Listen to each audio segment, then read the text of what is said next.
57 সংখ্যক নিখিল বড়ো ছাত্ৰ সন্থাৰ অধিৱেশনত অংশগ্ৰহণ কৰি মই সংগঠনটোলৈ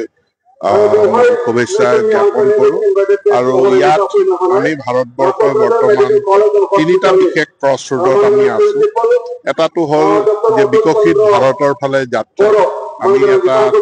উন্নয়নৰ ক্ষেত্ৰত বহুত ডাঙৰ ট্ৰান্সফৰমেশ্যনৰ মাজেদি গৈ আছো 2 নম্বৰ এনইপি আমি ইমপ্লিমেণ্ট কৰিছো তাতো এটা ট্ৰান্সফৰমেশ্যন হৈ আছে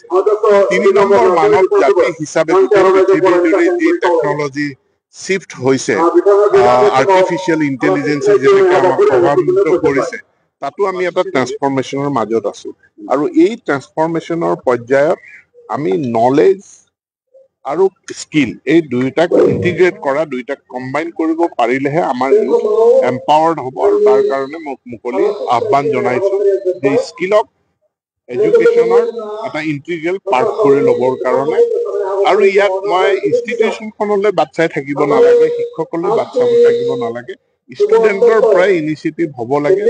আৰু তাৰ কাৰণে ভাৰত চৰকাৰে স্বয়ং পৰ্টেলৰ যোগেদি প্ৰায় 14,000 বিভিন্ন কোৰ্চ তেওঁলোকে এভেইলেবল কৰিছে এতেকে ছাত্ৰ-ছাত্ৰীয়ে তাৰ পৰা যিকোনো কোৰ্চ পিক আপ কৰি অনলাইন লাৰ্ণিঙৰ জৰিয়তে তেওঁলোকে